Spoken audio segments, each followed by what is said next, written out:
All right, I hope you can hear me. I hope you can hear me, folks. I'm in the airport.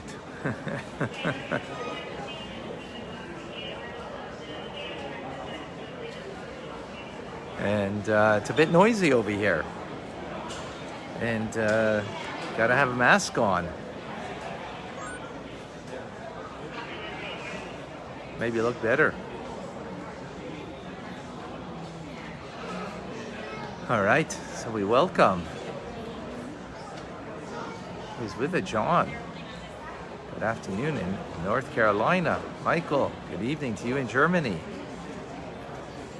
And Davida and Liba in New York, welcome. Robert is with us in Boston. Irma in St. Martin.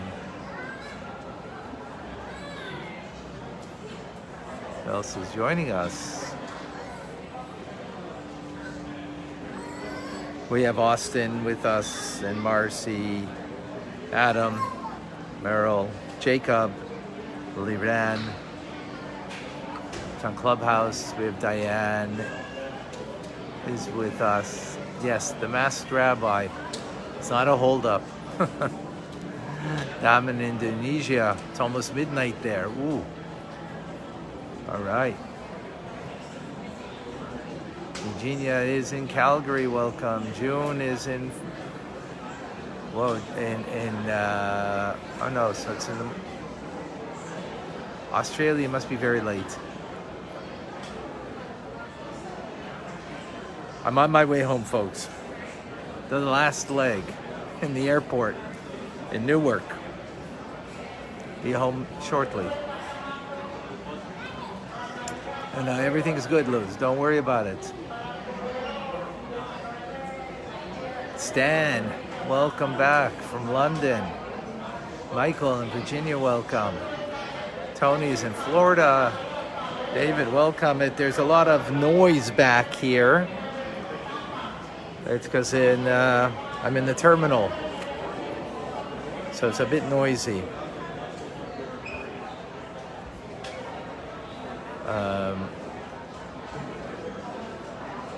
Deborah's with us. Chaya, welcome. Jerry. Okay, it's actually a very short class today. Let's see. There we go. And interesting. Everybody, we think about Gan Eden, the Garden of Eden. Everybody's thinks about the Garden of Eden. You know, one-dimensional place.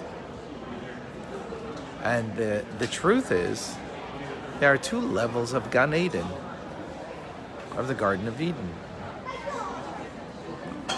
There's a Garden of Eden in the world, in the spiritual world of Asiya, and one in the world of Yetzirah. There's a lower Garden of Eden and a higher Garden of Eden. What's the distinction? The soul, everything that we do has a consequence.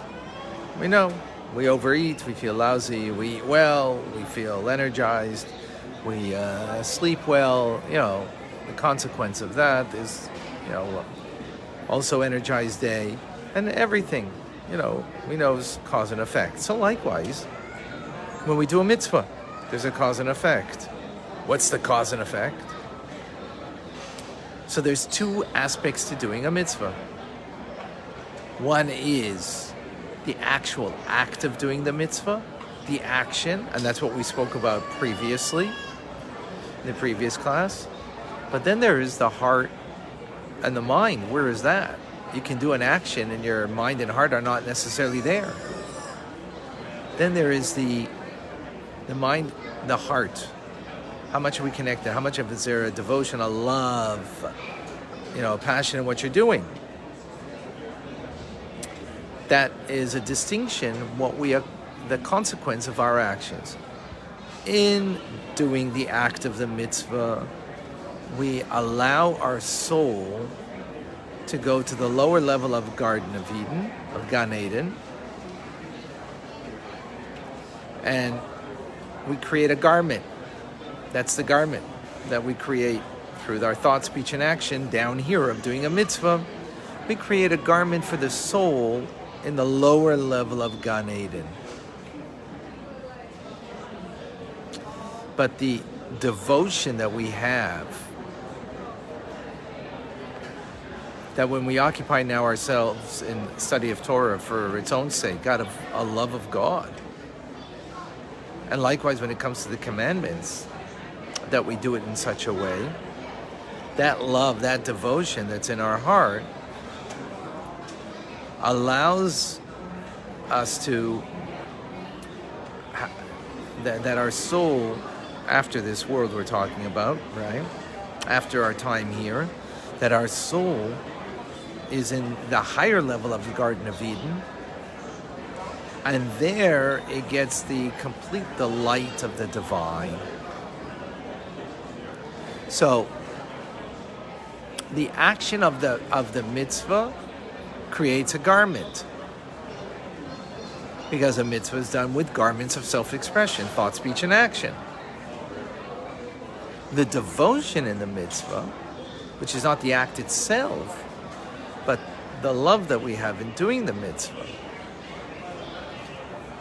that creates, and just as that love is, the pleasure that we have to do it, in a sense, or devotion doesn't necessarily have to be pleasure, but the pleasure, let us say, let's stick to the words of Tanya, the devotion, the heartfelt devotion, allows us to have a heartfelt connection to the divine, to have the pleasure of the divine, delight of the divine, that our soul will have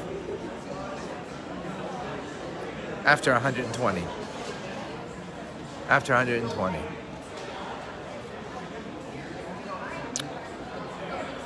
That is the basic idea today. That's actually a very short class, very simple, and that's it.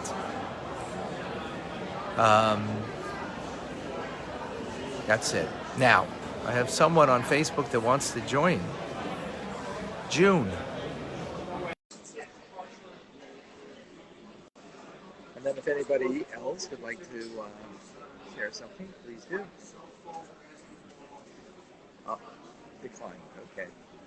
When I'm on my cell phone on Facebook, so we can add somebody to be part of the class. All right. I didn't see any questions. If anybody has any questions, any comments, any discussion? Clubhouse, do you have any questions, anybody? Feel free. Don't be bashful.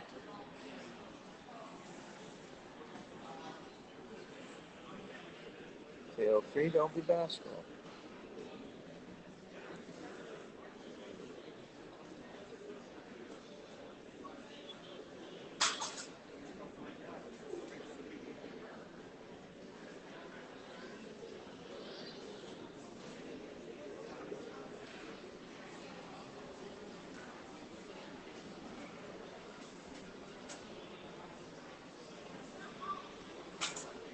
Okay.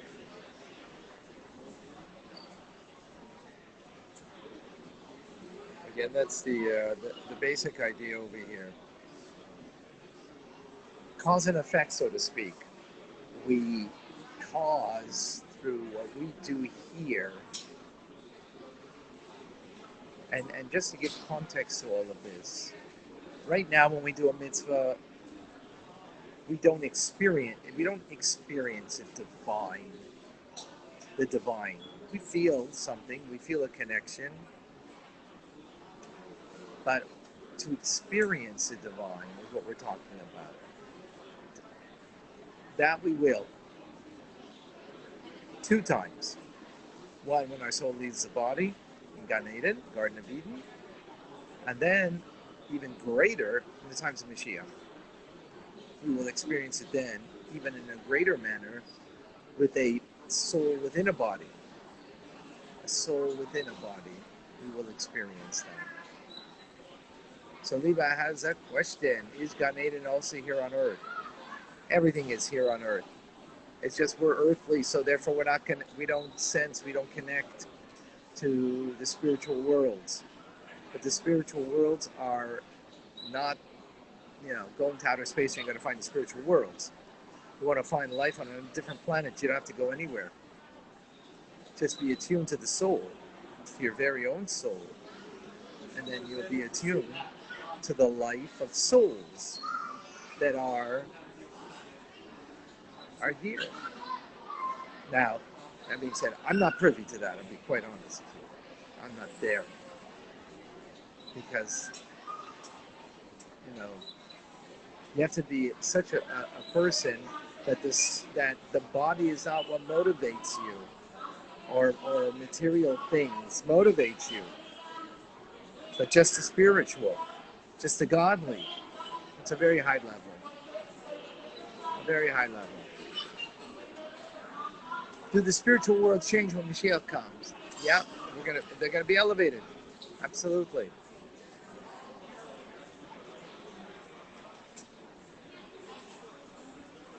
All right. Anybody on Clubhouse want to share something? Marcy, Michael. Oh, okay. Michael, how are you? Aleichem Shalom. I hope you can be heard. Go ahead. I hope I can be heard as well. Okay, I wanted to share a little something that I shared yesterday after you left, Rabbi, with the people who were actually present, and I wanted to share it as well. Oh, yeah, it continued yesterday. Right. Yes, we did. Very delightful conversation that we had. Okay, so I wanted to elaborate about why I was late. So, Oh. I was Okay, I don't want you to feel that you need to do that, but you're more than welcome to. But no, I want to, because it was so such an insightful point, and I'm thinking it might be insightful for right. everyone else there as well. So, Michael, so then give me just one moment, because this is not going to be heard. It's not going to be heard on Facebook, because I barely hear it, because I need to put in a headset. It's because it's very noisy here. So give me a moment, okay? Okay. Okay, give me a moment so we can just.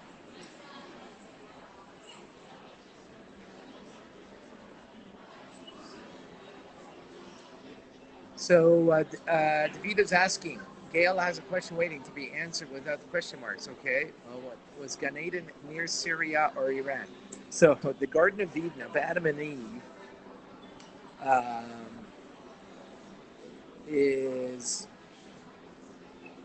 was near there, but that's the physical. We're not talking about the physical one now when we speak about the Garden of Eden. That was the physical one that was lost in this world with the sin of Adam and Eve, of eating from the tree of knowledge of good and evil. And now what's left is only the spiritual world of the Garden of Eden.